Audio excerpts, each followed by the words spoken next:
Spain 2, England 1. Spain are your European champions. Hey guys, welcome back to the channel. Welcome to another video. Yes, today's video is an instant match reaction to Spain triumphing over England 2-1 in the European Championship final of 2024. England hearts are broken in a European Championship final for the second time in a row. This time at the hands of the Spanish, who overall, in my opinion, are the deserved winners. They have been so brilliant and so consistent all tournament. They fully deserve to be lifting this trophy, and rightfully so. And the Spanish got it right in a dramatic final, in dramatic circumstances, right at the death. The Spanish triumph over the Three Lions. We're going to be talking about the game. We're going to be talking about Southgate, England, everything else in between. But before we go any further, I would like to remind you all to please like the video and also subscribe if you're new. Both things are always incredibly greatly appreciated.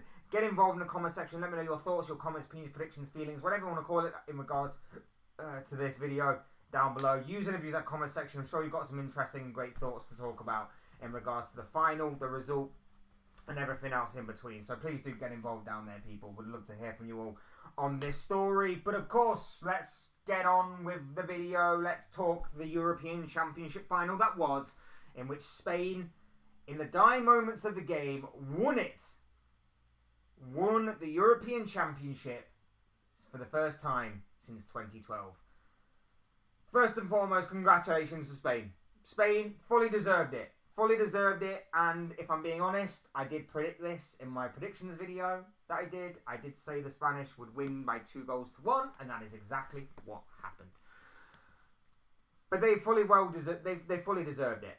I can't deny, I can't argue with it. Spain were better on the ball than England. Spain, the pressing of Spain was brilliant. England survived or tried to survive in the game on moments. Defensively, I thought they were pretty solid for the most part. There were a few times where Spain managed to break them down. There were a few times where Spain managed to exploit a couple of weaknesses in the back line of the Three Lions. But overall, Spain fully deserved it, and they get the trophy. They get the victory. They fully deserved it, not just for this game, but for the entirety of the tournament. Of being just that good and just that better than every other nation in this competition. As for England and Gareth Southgate, well, what more can I say other than go back and look at previous videos that I've done on England, and that will piece together a jigsaw as to why England failed yet again in the latter stages of a tournament. Everything that I talked about in this tournament about England and about Gareth Southgate all came to fruition tonight. I've said time and time again, Southgate relies on good vibes, he relies on good fortune, and he relies on his squad depth. And it's not sustainable. It is football and elements of football and outside of football that do not last. And they don't last against teams that are well balanced and they are better than you. And that is exactly what the Spanish proved tonight. Even with the look that they had, not just in terms of the tournament that's been and gone, which we will obviously allude to later on in the video, but in terms of this game, the look and the moments, another thing that obviously Southgate gets away on is moments.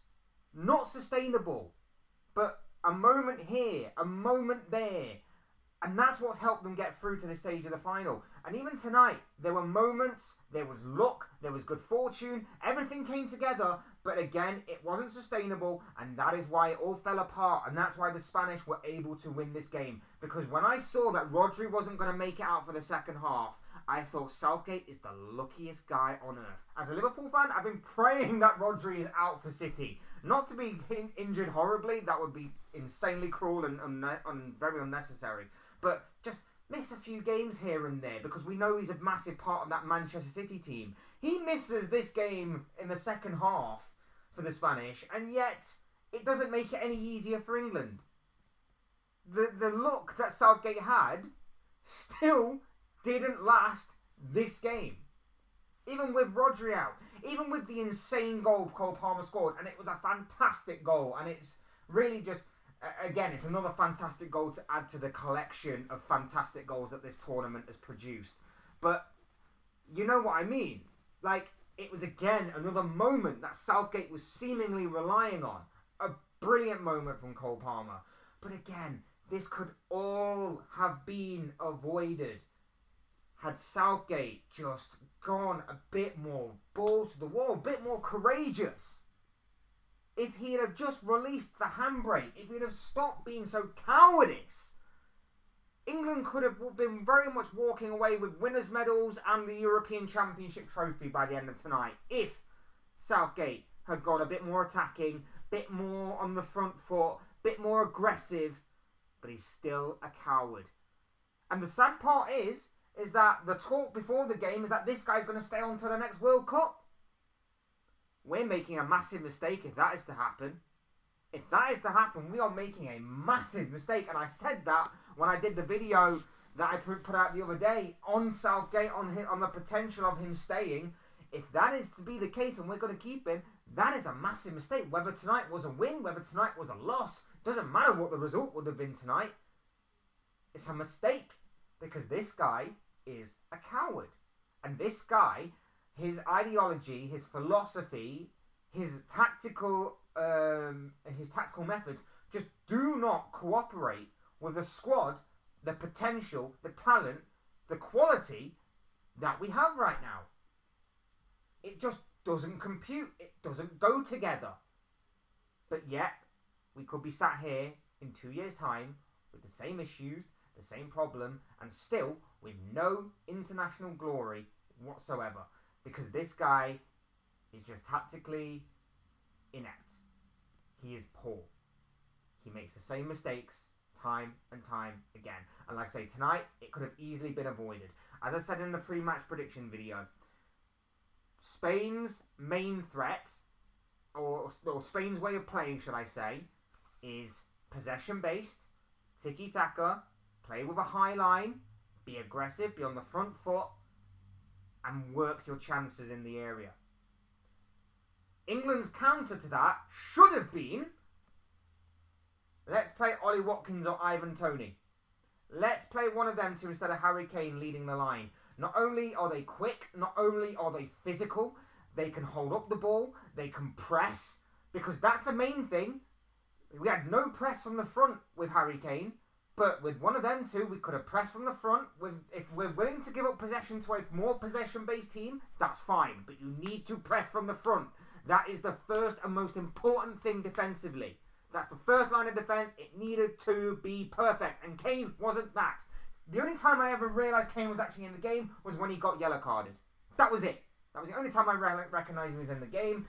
One of them two should have came on. Not only would we have had a pressing threat, but we also would have had a threat that could run in behind. Which when we did put Watkins on, we used about 1 or 2 times.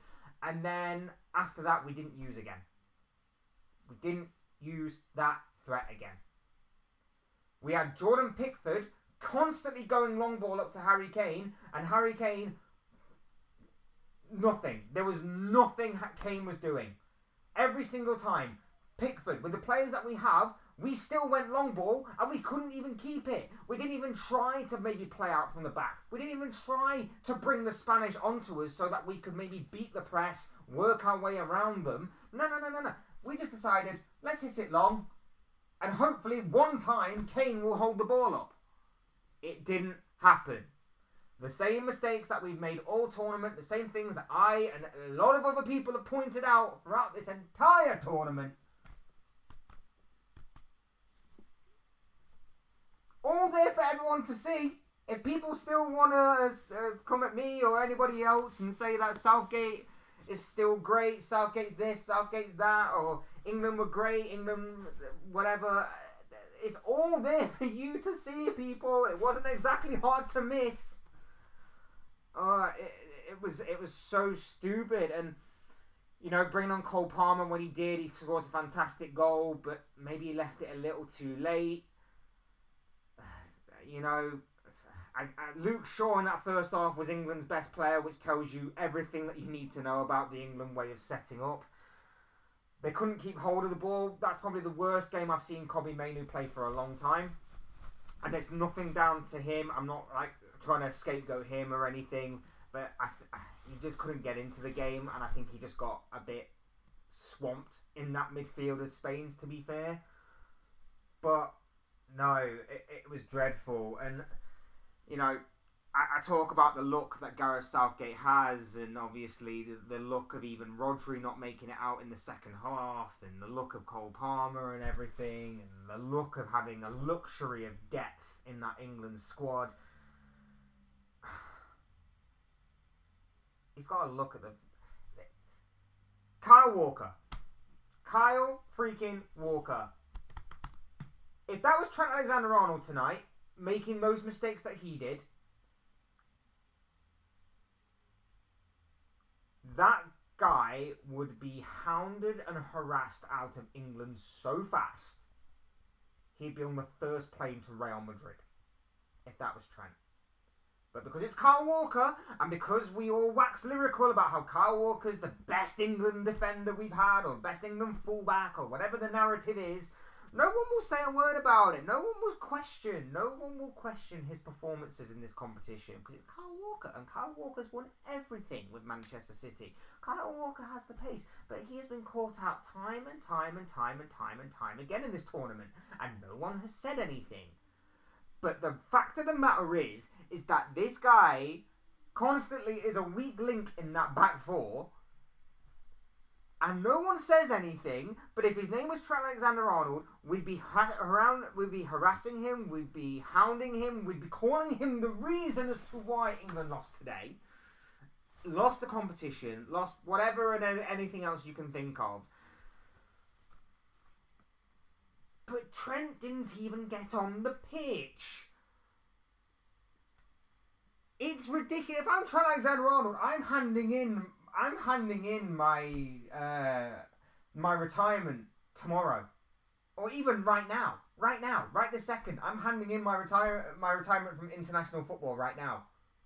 Like, it's a joke that he didn't get to play in his better position. It's a joke he didn't even get to shine in that right back position. It's a joke that he is the best England player, well, England right back in that team from a creative standpoint. He may not be the best defensively, but you know what? He's better than what a lot of people claim he is. And it's a joke he didn't even get on that pitch. It's an absolute joke. He did not get on that pitch. It's absolutely ridiculous. Gareth Southgate is wasting him. If I was him, I'd be handing in my retirement. I'd be looking in my family history to see if I can switch nationalities. Like, anything like that. Anything like that. Because this guy is insanely good. And he didn't get a chance to shine in his natural position. And he didn't get a chance to, of course, work his magic. And I think if he did, Kane might have got a bit more service. Ollie Watkins would have got more service when he came on. Ivan Toney would have as well. Not just in this game, but in games gone by. The fact that Trent has been very scarcely used in this tournament has been an absolute joke, to say the least. And I think that alone, Southgate should be sacked for that. But he won't be. Jordan Pickford in the second half was brilliant. I can't deny that. He made some very good saves. I think he denied Lamine Yamal a couple of times. Made a couple of other decent saves as well. I can't fault Pickford. Can't fault Luke Shaw. The rest of them, though, Bukayo Saka attempted to do things, but I think Cucurella, by the way, redemption in this competition, man. I hope it goes back to Chelsea and plays as poor as what he has been doing. But Cucurella in this international tournament has been absolutely solid. So fair play to him. But I say, Spain were just the better side. Spain were just the better side throughout the entirety of the competition. The better side throughout the entirety of this game. And they are rightfully and deservedly the winners of Euro 2024. England once again fall at the final hurdle.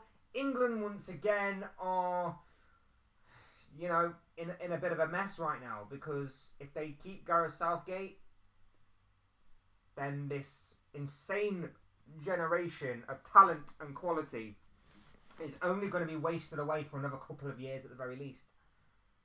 You think we're going to the World Cup, playing the way we have been, focusing on good vibes and moments to beat the likes of your Spains, your Frances, your Argentinas, your Brazils, whoever else you can think of, your Portugals. You really think England are going to do that in a couple of years' time playing Southgate ball? It's what I've been saying all tournament, people. It's what I've been saying for the past several years. What I've been saying throughout this whole tournament. England won't win anything under Gareth Southgate. He had a golden opportunity in this whole tournament and even in the final itself to win the game. He had a golden opportunity. He got the favourable side of the draw after the likes of Spain and France and everybody else were on the other side of the draw. He had a golden opportunity to win it tonight with the team he could have put out to simply counter the Spanish threat. He got an even bigger opportunity when the best defensive midfielder on the planet went off at half-time for the Spanish. A bigger opportunity when Cole Palmer scored from out of nowhere. And yet, the guy couldn't take it. The players, some of them were not good enough. But overall, square pegs and round holes for the most of it. And it all stems back to the manager. It all stems back to the manager. But hey, the FA are probably going to give him another couple of years, right? He's probably going to stay on as manager. Unless he walks away of his own accord. And if he does walk away of his own accord, then respect. It should have happened years and years ago, but respect. But I don't... how do you continue? How do you continue after this? There you have it. There you have it. Spain are rightfully and deservedly the European champions for 2024. Rightfully so. Congratulations to the Spanish. Absolutely brilliant performance from them, not just in this game, but throughout the entirety of the tournament. They have been the best and most consistent team in Euro 2024. Commiserations to England. Unlucky, hearts broken again in the second consecutive European final that England have got into. But for the Spanish, it's another European title. It's another European title for them. What a day it has been for Spain, by the way. What a day it has been. Carlos Alcaraz, he wins Wimbledon, and the Spanish national team go on to win the European Championships. What a day to be Spanish. What a day. Incredible scenes, incredible stuff, dramatic till the end. That has been it for Euro 2024. That's been it for this video. These are just the thoughts, comments, opinions, predictions, feelings, whatever you call it, of this guy. I want to know what you guys think. Well, let me know what you guys think about the final, about the result, about everything else in between, about England, Gareth Southgate, everything else in between. Would love to know your thoughts, comments, opinions, predictions, feelings, whatever you want to call it, down below in that comment section. Let me know what you guys think. Use and abuse that comment section, people. I want to know from you tonight how you're feeling, what you're feeling, and of course, what did you make of the game, the result, and everything else. Would love to hear from you all. Otherwise, hit the like button on the way. If you enjoy videos, subscribe if you are new and want to see more content like this. Both things are always and forever greatly appreciated. As always, thank you all so much for watching and listening. I've been Fletch. This has been another Fletch Talks video. Once again, congratulations to Spain. I'll be back tomorrow with a review of Euro 2024, and then we can officially close the book on what has been another incredible European Championship campaign. Thanks guys for watching. Enjoy the rest of tonight if you can, England fans. For Spain, they'll be partying long and hard into the night with Sangria, I'm sure. Enjoy it. Have a good night. See you and speak to you all again very, very soon.